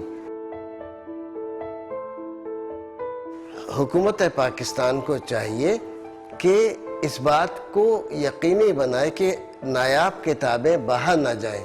हमारे यहाँ अलजबरा, ज्योमेट्री, इल्म फल्कियात, इल्म नजूम की जो पुरानी किताबें हैं, अगर आपके पास इल्म फल्कियात की, फ़ारसी की, अरबी की, उर्दू की कोई कदीम नायाब किताब है, समझिए 10 लाख रुपए तो बहुत आसानी के साथ मिल जाएंगे, क्योंकि ये सारी किताबें बाहर जा रही हैं और वो लोग यूरोप वाले इनको तर्जुमा करके उससे इस्तेफादा करते हैं कि इन्होंने फल्कियात में आज से 400-500 साल पहले ये काम करके रखा हुआ जो आज हम नतीजे पे पहुंचे। तिब का कितना बड़ा ज़ख़ीरा हकीम सईद ने जमा किया। मैं फिर हुकूमत पाकिस्तान की तवज्जो इस बात पर दिलाना चाहता हूँ कि कराची में सरकारी सतह पे एक बड़ी लाइब्रेरी की ज़रूरत है। एक ही चीज़ कदर करने के काबिल है, या इंसान या किताब। इसके अलावा कोई चीज़ कदर के काबिल तो नहीं है। और कितनी खूबसूरत बात इन्होंने की है कि दो ही चीजें कदर करने के काबिल हैं, एक इंसान और दूसरी किताब। गुड मॉर्निंग आज में यहाँ वक्त हुआ एक ब्रेक का, जिसके बाद मिलेंगे आगाज स्कूल के फाउंडर फहद अली से।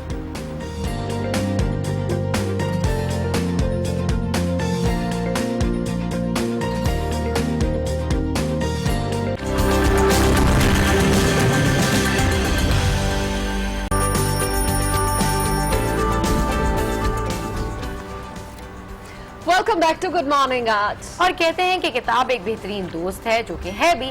कराची के फहद अली ने न सिर्फ खुद किताब से दोस्ती की, बल्कि बहुत से दूसरे लोगों की दोस्ती कराने के लिए अपनी मदद आप के तहत दोस्ती का पैगाम फैलाना शुरू कर दिया। फहद की लगन सच्ची थी और मेहनत भी खूब की, जिसका नतीजा था कि आज वो एक जबरदस्त स्कूल चला रहे हैं और किताब से दोस्ती करने का पैगाम भी दे रहे हैं। उनका पैगाम क्या था, आइए देखते हैं।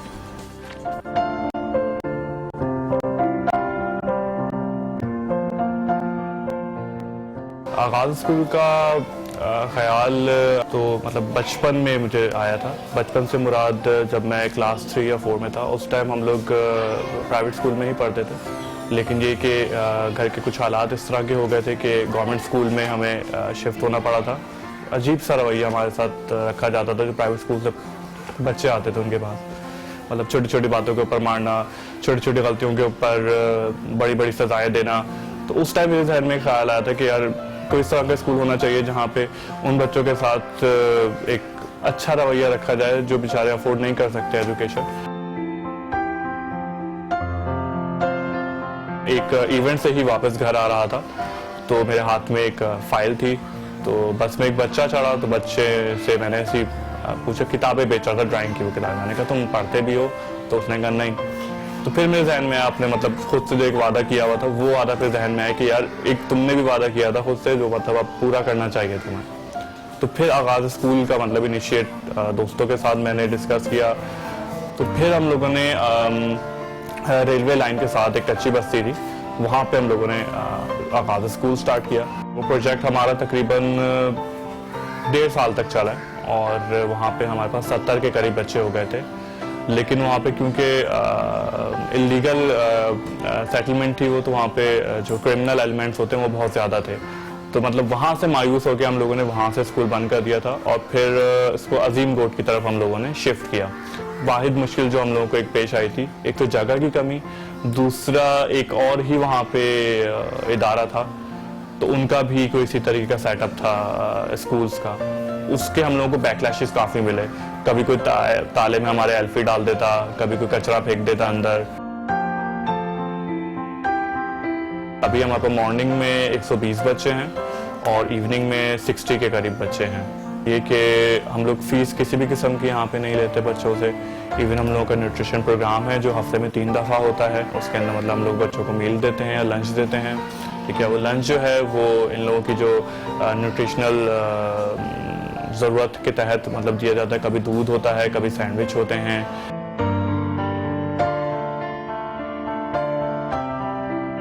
स्कूल में ज़ीरो टॉलरेंस हम लोगों की मतलब है। पिटाई के मामले में ज़ीरो टॉलरेंस है यहाँ पे। मतलब किसी को अलाउ नहीं है कि बच्चों को आप हाथ भी लगाएं, भले से वो शैतानी करे या पढ़ाई में कम हो। पढ़ाई के मामले में तो बिल्कुल भी हम लोग मतलब बिल्कुल भी अलाउ नहीं है। ठीक है, अच्छा अगर शैतानी वगैरह कर दें तो पेरेंट्स को बुला के नॉर्मली बात समझाई जाती है। इसके अलावा 1-2 टीचर हमारी हैं जो कि काउंसलर्स हैं, वो बिठा के बच्चों की मतलब काउंसलिंग करती हैं बिठा के। मैं गवर्नमेंट को तो खैर क्या मैसेज दूंगा, लेकिन मैं तमाम पाकिस्तानियों को तो मैं ये मैसेज देना चाहूँगा कि अंधेरे को ब्लेम करने के बजाय रोशनी फैलाएं। ठीक है, अगर हर इंसान अपना अपना आगाज स्टार्ट करे तो सारी मुश्किलात हमारी खुद ही आसान हो जाएगी। जब तक आप अपने खुद हाथ गंदे नहीं करोगे तब तक कचरा कभी साफ नहीं होगा।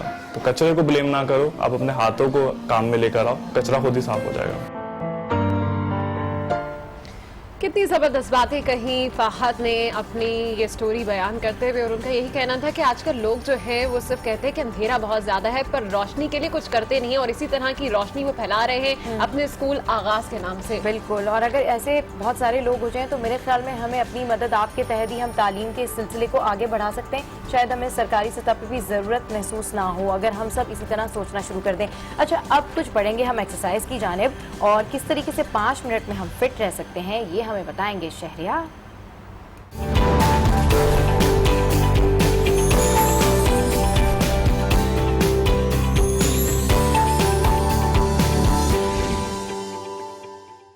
बेसिकली आज हम जाएंगे फुल बॉडी वर्कआउट करेंगे with the help of TRX। ये एक ऐसी चीज़ है जिसके ऊपर आप फुल बॉडी वर्कआउट कर सकते हैं। लाइक अगर आपने एक ये TRX अपने घर में रख लिया, समझ लीजिए आपकी पूरी बॉडी की एक्सरसाइज हो गई। तो मैं स्टार्ट लेते हैं चेस्ट से, ठीक है। इसके ऊपर हम लोग पुशअप्स करेंगे, ठीक है। स्टार्ट लेंगे चेस्ट से, 1 2 3। चेस्ट को आपने कॉन्ट्रैक्ट रखना है, आर्म्स के ऊपर प्रेशर डालना है, बैक के ऊपर प्रेशर बिल्कुल नहीं देना है। 10। तो ये हो गई हमारी चेस्ट की एक्सरसाइज TRX के ऊपर। नेक्स्ट एक्सरसाइज हम करेंगे बैक की, बैक रोइंग, और वो भी हम करेंगे TRX के ऊपर, TRX बैक रोज। हमने अपनी बॉडी को थोड़ा सा इंक्लाइन पोजीशन में ले आना है, अपने फीट के ऊपर हमने अपनी बॉडी को प्रेशर देना है, ठीक है।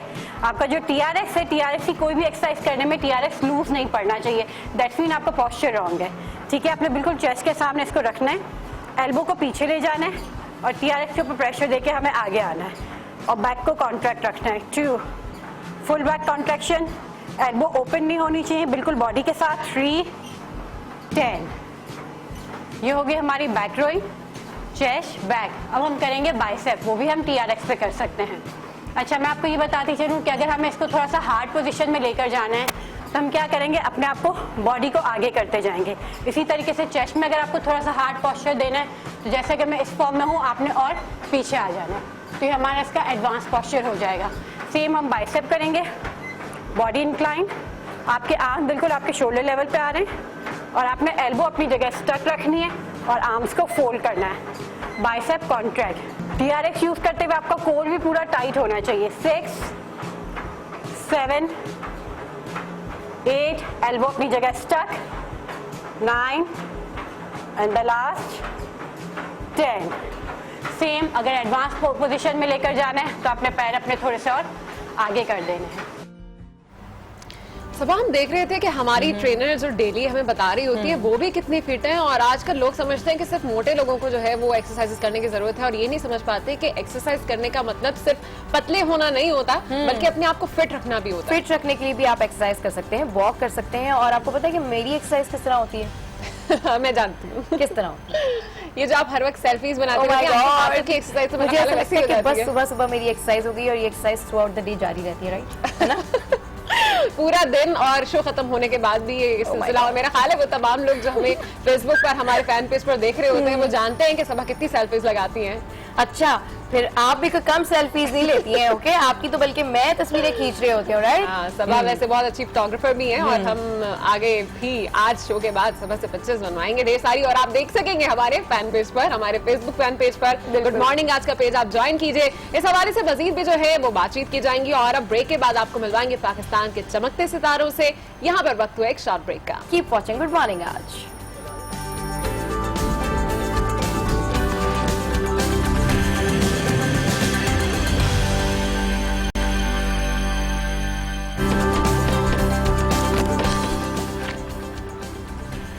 Welcome back to Good morning आज। और आज हमारे साथ स्टूडियोज में मौजूद हैं पाकिस्तान के चमकते सितारे, जो कि सोशल मीडिया एंटरटेनर्स भी हैं और कराची वाइन्स के नाम से बड़े मशहूर होते जा रहे हैं, और इनके नाम है दानियाल और सलमान, जिस वक्त हमारे स्टूडियोज में मौजूद हैं। Welcome guys. वालेकुम अस्सलाम। कैसे हैं आप लोग? बेहतरीन, जबरदस्त। बड़ा ही मजा आ रहा है आप लोगों की वीडियोस भी देख के, और जब हमें पता चला कि आप लोग आ रहे हैं तो हम एक्साइटेड भी थे मिलने के लिए भी। यस बिल्कुल। अब आप लोगों ने जैसे बताया हमें कि माशाल्लाह फैंस भी दिन ब दिन बढ़ते चले जा रहे हैं। आपने काम क्या क्या किया है, उनमें से आपका एक काम जो है वो हम अपने पहले व्यूअर्स को भी दिखाते हैं। इन लोगों की एक क्लिप देखते हैं, उसके बाद इनसे बात करते हैं। अम्मी, नेल कटर कहाँ रखा है?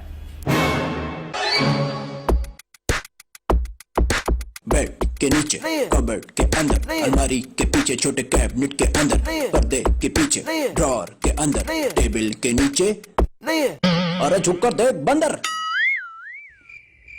अम्मी कहीं नहीं मिल रहा, छोड़े यार, I'll मैनेज।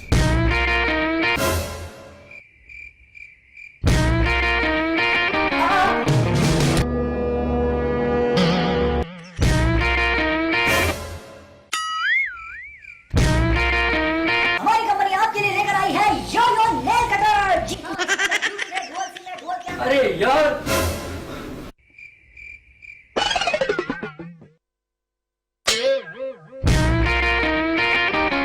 अम्मी मेरी घड़ी कहाँ है? बेड के नीचे, कबर्ड के अंदर, अलमारी। ये मेरे साथ तो नॉर्मली होता है कि जब मुझे कोई चीज ढूंढनी हो, दूर तक मैं आवाज लगाती हूँ कि अम्मी ये चीज नहीं मिल रही। तो ये सारी स्टोरीज जो आप लोग बनाते हैं, आइडियाज जनरेट जो करते हैं, ये सिर्फ जो डेली लाइफ में हो रहा होता है उन चीजों से इंस्पायर करके बनाते हैं, या किसी सोशल इशू पर भी स्पेसिफिकली आप कोई काम कर रहे हैं? बेसिकली हर वीकेंड पर सारे लड़के गैदर होते हैं और हम लोग डिस्कशन करते हैं। अच्छा। फजूल बातों पे डिस्कस अच्छा, करते हैं। सही। फजूल बातों में से कोई ना कोई चीज़ निकल ही आती है और हम उसके ऊपर कोई कंटेंट हमें मिल जाता है, हम फौरन उस पर वीडियो बना लेते हैं। ऑब्जर्वेशन होती है बेसिकली, जो हमने एक हफ्ते ऑब्जर्व किया होता है ना, Right. उसको हम डिस्कस कर रहे होते हैं, सबका इनपुट होता है, उसके बाद जो चीज़ निकलती है वीडियो के फॉर्म में। हम यही कहते हैं, बाथरूम जाओ, तुम गाड़ी चलाओ, तुम कुछ भी करो, ऑब्जर्वेशन का जो वो है ना, वो बत्ती खुली रखना है। ऑब्जर्वेशन वाली लाइट ऑन करके रखनी। लाजमी। अच्छा, ऑब्जर्वेशन तो है, लेकिन बहुत सारी वीडियोस हम दूसरे और भी एंटरटेनर्स हैं, लेकिन वो क्या करते हैं, उनके कॉन्सेप्ट भी इसी तरह के होते हैं और वो आम जिंदगी से कॉन्सेप्ट उठाते हैं, लेकिन उसको इतना अच्छा प्रेजेंट नहीं कर पाते। आपकी वीडियोस की खास बात ये है, जो मुझे बहुत अच्छी लगी, कि जो चीज़ जैसे होती है, जो सिचुएशन जैसे होती है, आप उसको उसी के अकॉर्डिंग जो है वो प्रिटेंड करते हैं। तो ये वाला आइडिया कहाँ से आया? कोई दोस्त नहीं कहता कि नहीं यार अभी कोई लड़की भी डाल लेते हैं, कोई और कैरेक्टर भी ले लेते हैं, हम लोग मतलब बस घर का दुपट्टा ओढ़ा और शुरू हो गए, एक अम्मी बन गए और एक जो है वो एक्ट कर रहे हैं। बेसिकली स्टार्ट में हमने जब शुरू किया था तो उस वक्त ना लड़की का एक्टिंग करना बड़ा मुश्किल होता था कि हम किसी लड़की को बुलाएं, फिर उसको जगह बताएं, फिर इतना डिसाइड करें, फिर उसके बाद जो है हमने जब खुद दुपट्टा पहनना शुरू किया, लोगों ने पसंद करना शुरू कर दिया। हमने बोला बेहतर ये है कि हम खुद दुपट्टा पहने और लेकिन अब लड़कियां कहती होंगी प्लीज 100%। अच्छा, नॉर्मली हमने देखा आपकी वीडियोस में कि ये कैरेक्टर लड़कियों का आप प्ले करते हैं, क्या वजह है? क्यों आप ये कैरेक्टर सिलेक्ट करते हैं कि ज्यादा मारा है वो मैंने बनना है, दुपट्टा मैंने ओढ़ना है, क्यों? नहीं, बेसिकली होता ये है, एक फन एलिमेंट रहता है एंड ये इतना नेचुरल बनता है, नेचुरल एक इससे अच्छा कोई कर ही नहीं सकता। वजह क्या है? बहुत अच्छा बनता है, नेचुरल, एक नेचुरल चीज है ना हर चीज। अच्छा, वैसे भी अभी देखते हैं हम कि लड़की को अगर डाल लें तो वो जरा और तरफ चली जाती है, लेकिन अब मोस्टली जो मैं वीडियोस फेसबुक के ऊपर देख रही होती हूँ, जो आप लोगों की वीडियोस भी हैं, उसके अंदर हमने देखा कि लड़की का कैरेक्टर एक लड़का ही कर रहा होता है और वो ज्यादा मेरा ख्याल है लोगों को अट्रैक्ट करना शुरू करती है। अच्छा, ये बताइए कि आप लोगों की इस वक्त फैन फॉलोइंग तो बहुत ज्यादा है और बहुत से लोग जो इस तरह का काम चाहते हैं, अब आप लोगों का आगे क्या प्लान है? प्रोफेशनली आगे इसी काम को लेकर चलना है या किसी ड्रामा इंडस्ट्री, फिल्म इंडस्ट्री में जंप इन करना है? ओ, फिल्म इंडस्ट्री, अल्लाह माफ करे, आजकल हमारे यहाँ कोई भी काम पॉसिबल नहीं है। अब तो बेहतर हो गए हैं, क्या हो गया? स्टिल 2-3 ऐसी आ रही है, अभी एक फिल्म आने वाली है, वो शाहरुख खान की फिल्म रिलीज हो रही है, रईस। तो उसका चाइनीज वर्जन पहले से अभी आने वाला है, आपको पता है? आपको पता है? अच्छा, ये तो उस लेवल पे काम हो रहा है ना, लेकिन हमारी जो पाकिस्तानी मूवीज बन रही है वो बहुत अच्छी भी बन रही है। कुछ तो बहुत अच्छी बन रही है, लेकिन कुछ तो इतनी माशाल्लाह से। लेकिन अभी आप ब्रेक के बीच में कह रहे थे कि नहीं अब आपको टीवी पे नहीं जाना, आपका अपना जो है सोशल मीडिया बहुत रॉक कर रहा है, तो मेरा नहीं ख्याल कि फिर आप जाने का इरादा है, ऑफर्स भी आए होंगे? बेसिकली टीवी की तरफ से तो आती रहती है, लेकिन टीवी काफी ज्यादा टाइम कंज्यूमिंग है।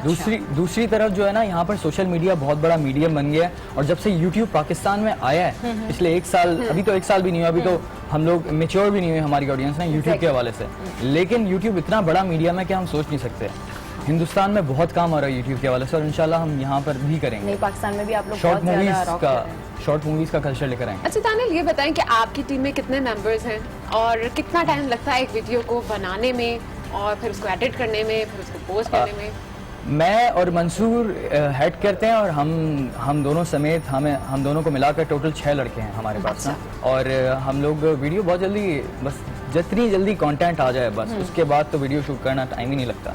अच्छा, अब तो यूज टू हो गए होंगे ना, जैसे फौरन आइडिया जनरेट किया और फौरन से दुपट्टे पहने। ये बताइए कौन सा वाला ऐसा एक्ट था जिससे घर से भी बड़ी एप्रिसिएशन मिली हो और बाहर भी सोशल मीडिया पे भी आपको बहुत ज्यादा अप्रिशिएट किया हो गया? ये जो आपने किया ना, ये एक्ट आपका, ये वीडियो सुपर्ब। 2-3 वीडियोस हैं, काफी सारी वीडियोस हैं, ए MCQs वाली MCQs वाली वीडियो, और एक वीडियो है जिसके अंदर हमने ये दिखाया है कि लड़कियों का जब रिश्ता पक्का हो जाता है तो वो इस तरह से चेंज हो जाता है। ये एक अच्छा इशू आपने उठाया है, बल्कि हम चाहेंगे भी कि आप कुछ हमें सामने परफॉर्म करके दिखाएं, बिकॉज़ इस सेगमेंट में आयशा ही बन जाएं आप अभी। ऐसे एंटरटेनर्स को बुलाते हैं कि वो हमें लाइव भी परफॉर्म करके दिखाएं, तो क्या परफॉर्म करेंगे आप? परफॉर्म इन द सेंस ये मिमिक्री आती है मुझे करनी। Is a great mimicry. Mimicry करनी आती है, so I can do it. मैं शाहरुख खान की काफी अच्छी कर लेता हूँ। जबरदस्त। पाकिस्तानी शाहरुख खान नहीं, असली वाला। अच्छा, नो कमेंट्स। चले जी बिल्कुल शुरू करते हैं। Okay, yes. हाँ, शाहरुख खान। नैना मैं जब अपनी आंखें बंद करता हूँ तो तुम्हें देखता हूँ, अपनी आंखें खोलता हूँ तो तुम्हें देखना चाहता हूँ। मेरे नैना मेरी नैना को ढूंढते हैं, मैं इससे प्यार कहूँ पागलपन या फिर दिल की धड़कन। मैं तुमसे जिंदगी भर प्यार करता रहूंगा, मरते दम तक प्यार करता रहूंगा, और उसके बाद भी है उसके That was brilliant. जबरदस्त, बहुत अच्छा और बड़ी मजेदार। कोई एक्ट भी अगर है इस वक्त एक पाकिस्तानी शाहरुख खान की मूवी आ रही है, it's going to be a huge hit I guess. उसका डायलॉग है, आपने देखा है उसका डायलॉग? क्या आप एम्फसाइज करें Pakistani Shahrukh Khan? What do you mean by that? I like that movie.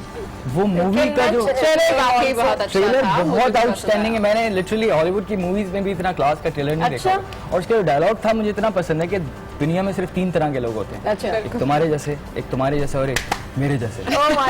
I love that thing.